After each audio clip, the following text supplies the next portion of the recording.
I'm Glenn Campbell. I call myself a demographic philosopher. I'm looking at life and trying to predict the future through the lens of demography, or the study of human populations. I'm trying to view humanity from a distance, like aliens would see us from space. In this episode, I'd like to return again to my proposed post-nuclear family and answer the question, where do the babies come from?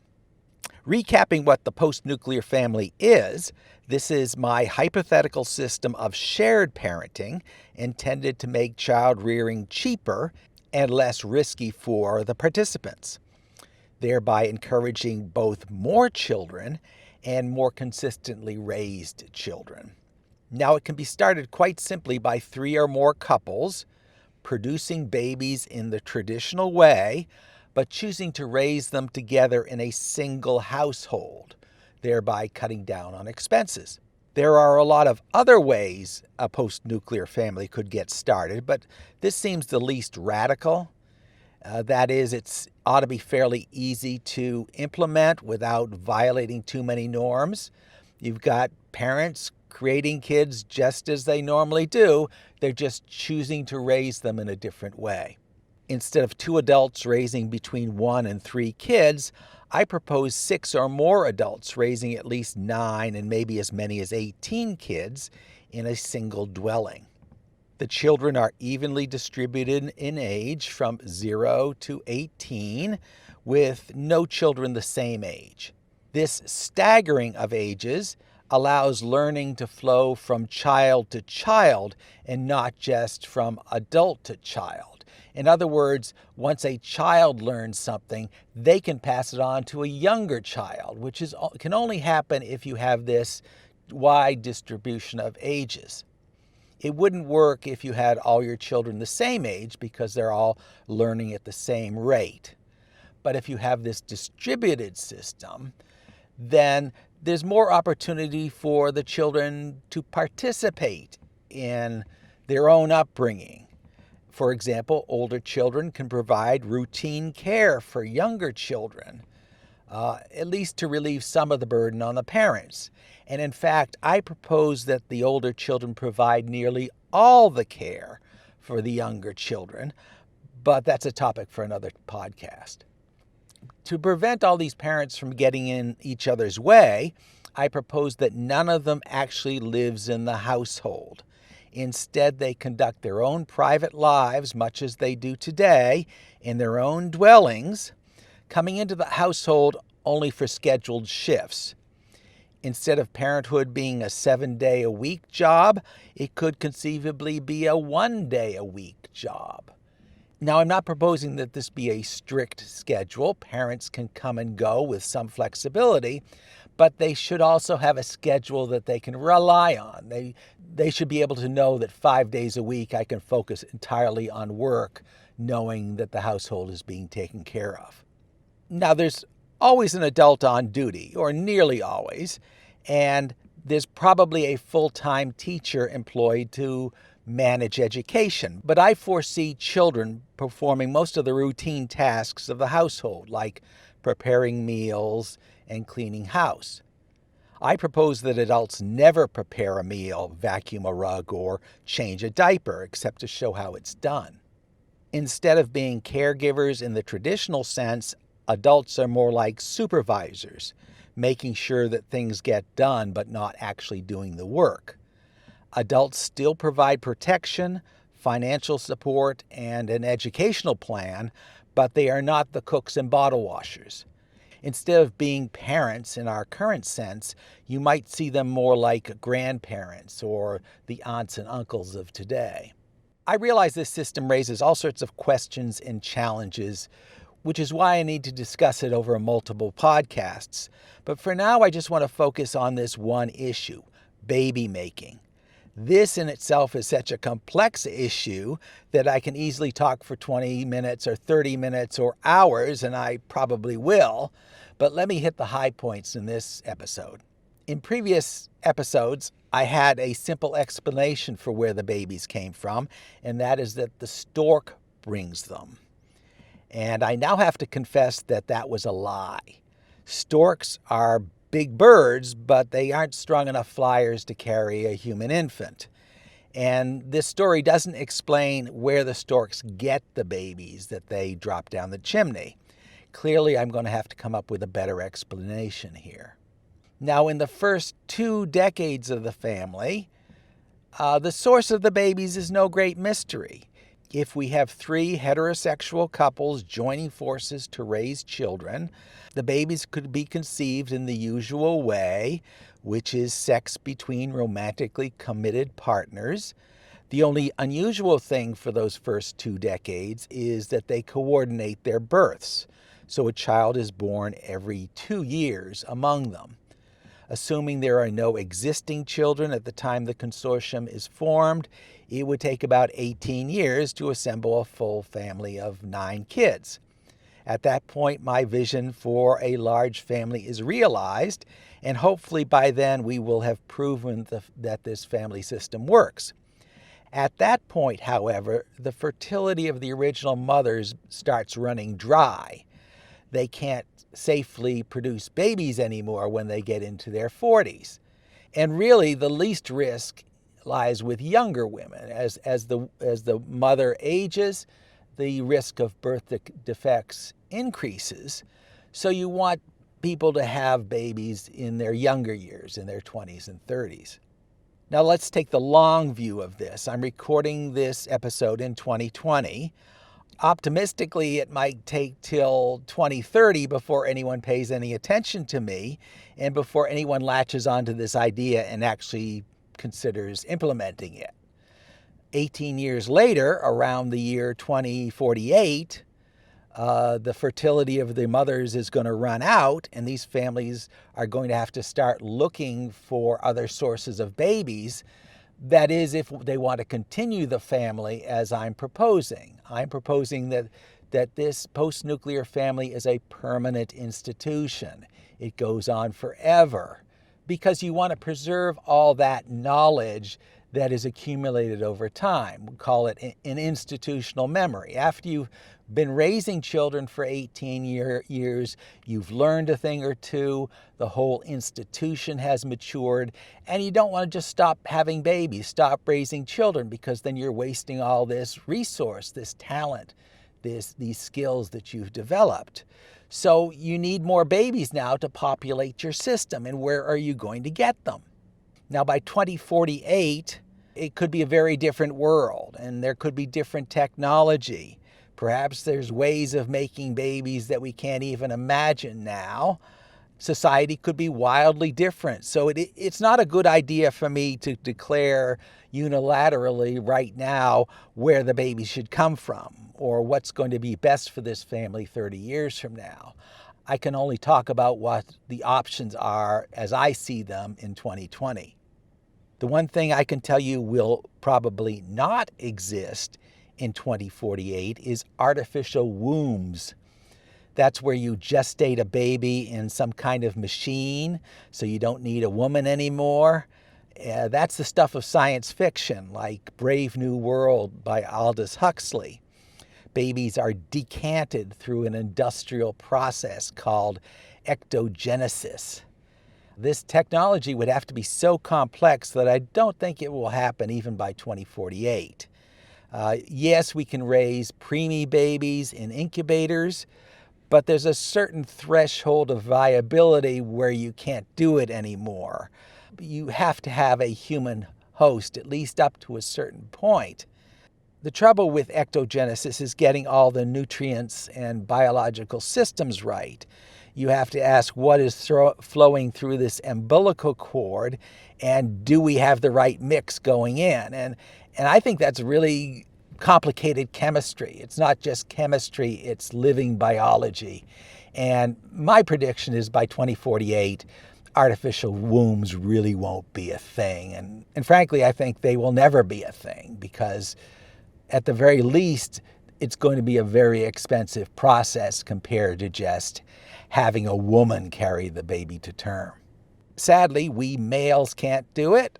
I know it's grossly unfair, but that's the deck biology has dealt us. Males get off scot-free in the childbearing business, And you may wonder what males are good for, and that's a very good question. Does society need them at all? And I'm sure that's a question I'll tackle in a future episode. Spoiler alert, I think you still need men for stuff. I'm not exactly sure what, but I'm pretty sure we're still going to need a 50-50 mix of men and women. So after the fertility of the founding mothers has expired, the family is going to be searching for new fertile female bodies to bear its children. And there are several ways to recruit them, but before I get into them, I'd like to talk about another obvious alternative, which is adoption. I predict that even in 2048, with the number of deliberate children dwindling, there will still be plenty of unwanted children in the world. And this is because in virtually every society, it's the most ill-equipped parents who tend to have the most babies. It's the drug addicts. It's the people who aren't thinking ahead. Unwanted babies are born every day to mothers who really aren't up to the task. Maybe they can't figure out birth control, or they're raped, or they have a baby on a whim without a clue about what a huge undertaking it is. The child welfare system is filled with these babies, and I think it always will be. These children often end up in the foster care system, which I've studied extensively in Las Vegas. They are like pets waiting for a forever home, and frankly, pets have a better chance. Wouldn't it make sense when your post-nuclear family needs babies to simply adopt the unwanted babies in the world?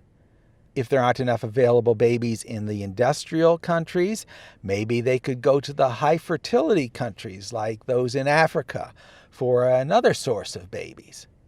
The idea of adoption instead of birth is certainly compassionate, but it fills me with trepidation, especially given my exposure to the foster care system and child welfare. Compassion is not the aim of the post-nuclear family. The family of the future is focused on its selfish goal of perpetuating its own values and its own way of life. Children aren't objects of charity. Children are the carriers of your culture, and the earlier you can get them trained in your culture, the better. If you bring in a 12-year-old who has no experience with your family system, they could end up being very disruptive. They haven't been raised in your system, so they haven't acquired all the fundamental habits to make it work. An adopted child could be a bull in a china shop, disrupting your carefully crafted family system. The younger the child is, the more easily they can be assimilated into your new family. So ideally, you want to start at birth. But even the pre-birth months are important. If you adopt a newborn infant from the child welfare system, you still want to know that they were treated well in the womb. If a baby was born to a drug addict who had poor nutrition during her pregnancy, you would want to approach that baby with great caution. For example, there are many kinds of fundamental brain damage that can occur before birth. And it's the sort of thing that might not be evident until the child is 2 or 3 years old. The post-nuclear family, or any family, is going to make a huge investment in its children. So it needs to know that the baby it starts with is healthy to begin with. And the best way to assure this is to monitor the conditions of the mother during pregnancy. You want to know at least that she isn't doing drugs and is getting good nutrition. You don't get this if you adopt a baby from the government foster care system. You only get it if you can directly monitor the pregnancy yourself. So the post-nuclear family is not a charity. Its main mission isn't rescuing the weak or doing good for wider society. Its main mission is perpetuating its culture. Children are the carriers of that culture, and you want to recruit the best candidates for the job. This includes the selection of an embryo, which is a hornet's nest we'll get into later, and assuring a healthy pregnancy. If the elders of the community can't verify the condition of the pregnancy, they are right to be skeptical. They would want to know where this baby came from. That said, I don't want to close the door entirely to adoption, that is, to a child who is already on the planet and needs a home. There could be a place for that, but I don't think it should be the primary method for obtaining babies. Every child is an experiment. It's a roll of the dice, even if they are gestated in perfect circumstances. But adopted children are even more experimental and more risky. A lot of things can go wrong with even a normal pregnancy, and adoption just adds an additional level of risk. So for the foreseeable future, the post-nuclear family is going to need female bearers for its children. And I see three main ways of recruiting them. One is just to recruit more couples into your system. So we have this system that was started by 3 heterosexual couples, and we're going, when their fertility runs out, we just go out into the marketplace and we recruit 3 more couples. Or we don't really even need couples. We need women willing to bear, and if women are willing to bear, then we can arrange an embryo for them. But we need to go out into the world and find people who match our goals and recruit them and bring them into the family. So that's one option. The second option is that you can hire someone. You could hire a woman. You could pay her money and give her an embryo and have her bring it to term and pay her a salary for it. That I would call a mother for hire. It's just a cash transaction, and you're not actually admitting her into your family. So that's option number 2. Option number 3 is using your own internal talent to produce these babies. And that would be the girls who you have raised yourself in this family and who have reached maturity, have reached the age of 18. That could be another source of your new babies. So you have these 3 methods. I'm not saying which one is right because it depends upon the circumstances in 2048 that I can't envision. But let me go through those 3 options and talk about their strengths and weaknesses. And we haven't even talked about where the sperm and egg come from. And I'm not going to tackle that here. That's a really messy situation. The traditional way is a committed man and woman unite their gametes and make a baby. But we have a lot of other options. There's artificial insemination, and there is full surrogacy where you take an embryo and implant it in a host. I'm not going to get into that in this episode because it is incredibly complicated. It has all sorts of ethical issues. Right now, I just want to talk about where does the woman come from, the carrier come from, the host come from, who's going to bear this child for 9 months. So that first method I call birth by recruitment. That's when you put out a call for new women or new couples to join your collective. The women are going to bear several children until their fertility runs out, and then you've got to go out into the world and recruit still more young women or couples. But these people that you recruit, they remain full family members for life. You're bringing them into your group, and even after their fertility runs out, they're still part of your family, and they are entitled to the family's retirement plan. The family's, they're entitled to care in their older years, which is part of the mandate of the family. Family doesn't just raise children, it also takes care of its sick and its elderly. And if you're recruited into the group, you have all those privileges when you get older. I see 2 main complications in this. One is the likelihood that most adults raised in some other family system are simply not going to understand your system. It's like adopting a teenager. Every new adult you try to absorb into your group runs the risk of being disruptive. the family needs to have very high standards of admission so it doesn't take in someone who isn't going to work out. And this might mean that there are no suitable candidates at all for recruitment. The second issue is more concrete and demographic. If you keep recruiting new adult members, eventually you have an unwieldy family size. The pool of adults just keeps getting bigger and bigger, and maybe in the end you have an elder care crisis just like we have today. The whole family system is funded by a system of family taxes, a sort of tithe that you pay to the family throughout your life. So it's a little bit like a government system. If at some point the family ends up with too many elderly people and not enough productive workers paying their taxes, it might put a strain on family resources. You also have what I call the too many cooks phenomenon. It's hard enough to coordinate the activities of the 6 original parents in the collective.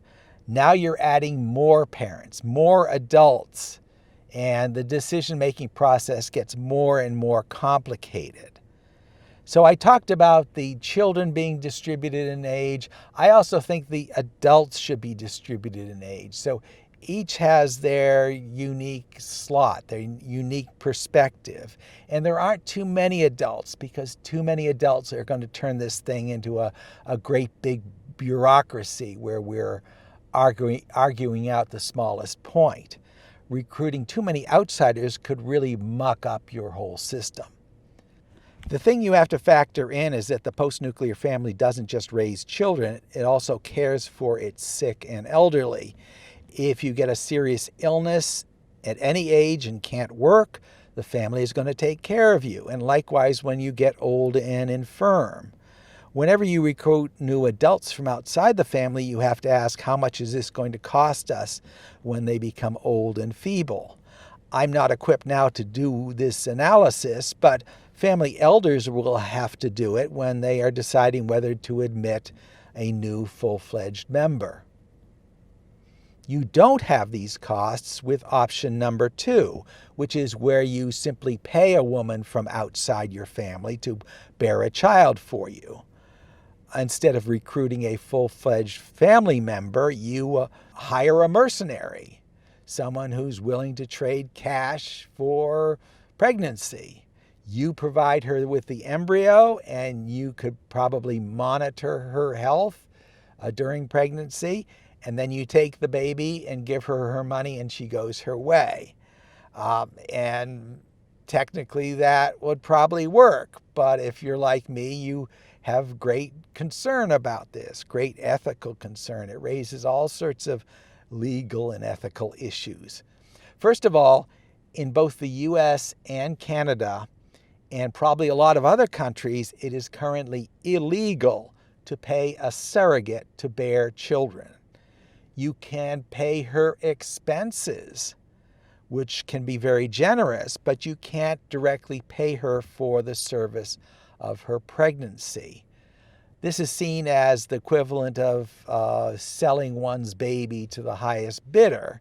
I can't say whether this prohibition is right or wrong, and I don't know what the law will look like in 2048. Any family has to work within the regulatory requirements of whatever country they live in. And that's a wild card right now. But personally, the whole idea of hiring someone to produce a baby makes me feel a little queasy. If you offer enough money, I'm sure you're going to have takers. Pregnancy may be inconvenient, but it's not the worst work in the world. It does, however, take a toll on one's body and one's emotions. Not being capable of pregnancy myself, I may not fully appreciate the emotions involved in bearing a child, but I imagine they're significant. I don't know how easy it would be to carry a pregnancy for 9 months, have the baby, and then walk away. And I don't know what it says about your family if you're willing to use this method, if you're willing to use someone else's body and then discard them and then push them away. This mothers for hire system seems messy to me. I mean, all childbearing is messy, but I suspect that childbearing works best and is most sustainable within the context of a long-term relationship. If a woman bears a child, she should be able to be a part of that child's life for the rest of her life. So that leaves a third option, which is using the family's own children to bear the next generation. This is probably the most radical sounding of my proposals in the whole post-nuclear system, so I need to explain it at length, both here and possibly in other podcasts. So here's what I'm proposing. Children are raised to the age of legal adulthood within this large household.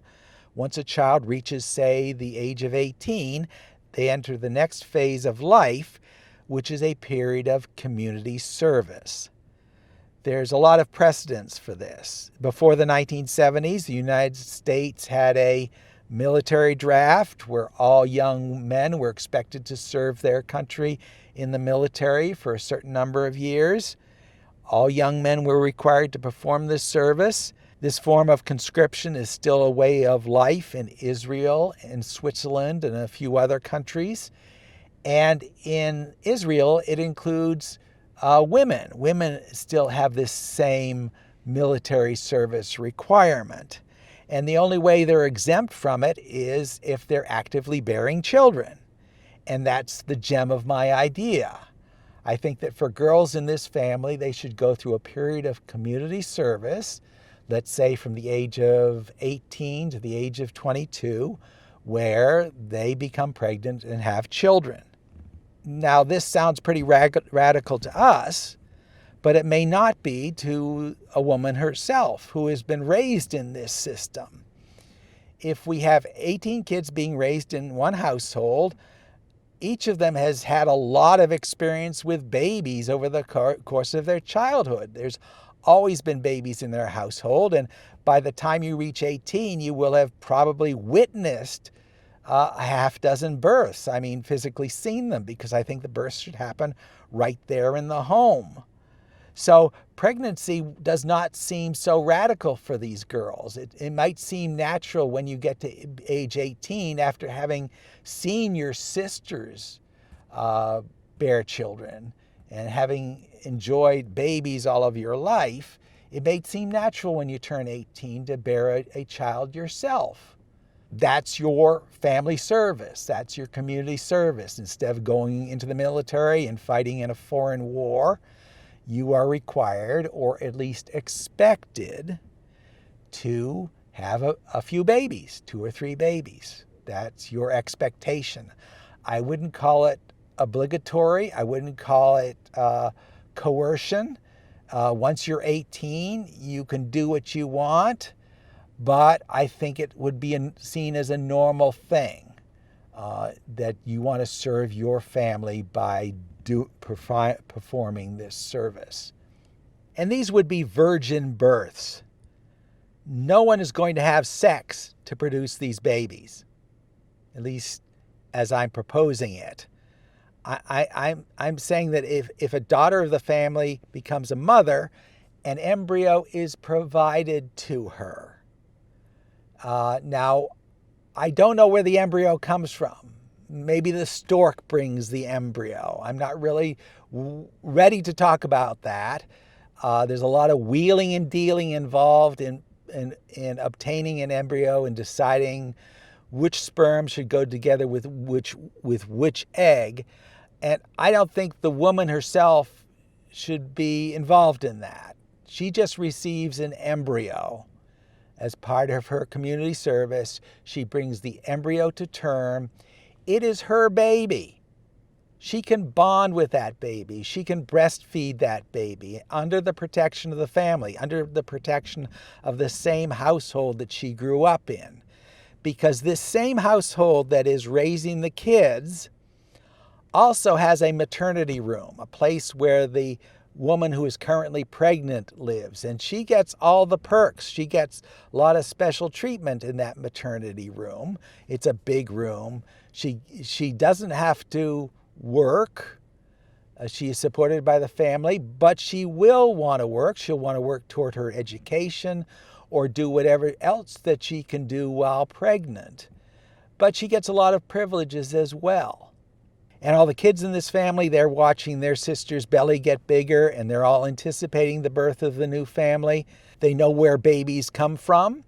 And in their world, babies come from embryos, which are supplied by the stork. And everybody's excited for this new baby. And when this new baby is born, the mother can bond with this baby as she chooses to, as mothers have always done. It is her baby, and she will always be the mother. At the same time, she doesn't have to change diapers.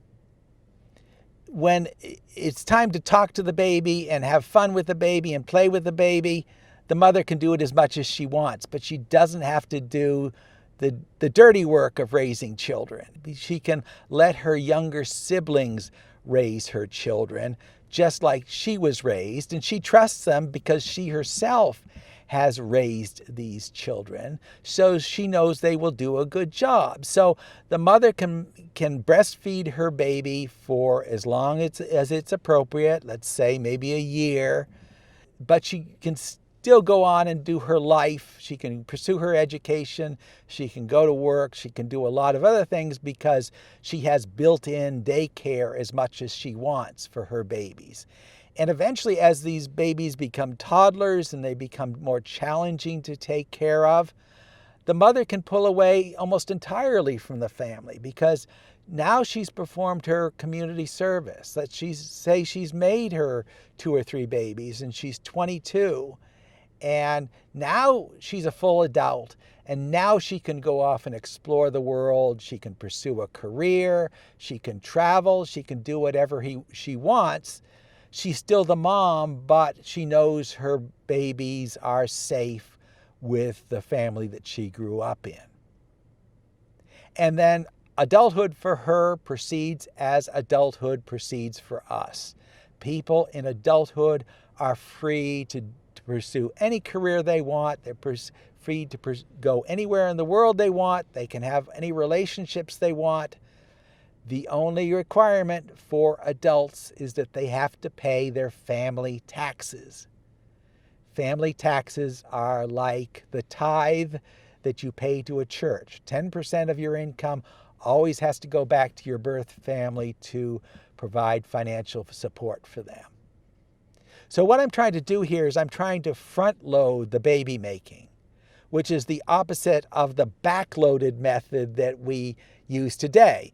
The way baby making works among disciplined and educated people is that they first pursue their education, then they pursue their career, then they find a committed partner, and then when they've accomplished all these steps, then they have babies. Unfortunately, the woman might be in her 30s at that point. When you get all those ducks in a row, the woman could be already at the end of her fertility. So the likelihood is that she's only going to have 1 or 2 babies. And that's what I call backloading. That's the backloading method of having babies, in that you have to get all your ducks in a row before you have a baby. And the front-loading method is you have your babies right away in your teens and 20s when the mother is the healthiest. That's when she has her babies, and she gets that task out of the way, and then she's willing to go on into the community and become a full adult. So that I see as the most promising method of maybe making babies in the long run. It requires a little bit of technology because you've got to be able to implant an embryo, but it's technology that we have today.